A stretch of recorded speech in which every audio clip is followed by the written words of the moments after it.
करणीच्या संशयामधून दाम्पत्यावर कुऱ्हाडीनं हल्ला करण्यात आला। पत्नीनंतर पतीचा सुद्धा उपचारादरम्यान मृत्यू झालाय। डहाणूच्या सरावलीमधील ही घटना आहे। सुरेश भरकुड आणि गुलाब भरकुड असं मृत दाम्पत्याचं नाव आहे। आरोपी विलास नामकोडा यानं ही हत्या केल्याचं समजतंय। पत्नीचा मृत्यू करणीमुळे झाल्याचं म्हणत कुऱ्हाडीनं वार करण्यात आला।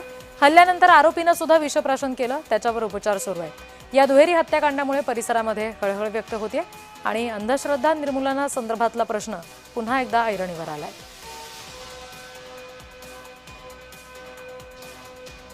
महाराष्ट्र सरकारने 2013 मध्ये जादूटोणा विरोधी कायदा संमत केला। त्यासाठी शहीद डॉक्टर नरेंद्र दाभोळकर यांची हत्या झाली। त्याच्यानंतर हा कायदा संमत झाला, परंतु शासन या कायद्याची कठोरपणे व प्रभावीपणे अंमलबजावणी करताना दिसत नाही, म्हणून अशा घटना घडत आहेत। या कायद्याची नियमावली बनणे बाकी आहे।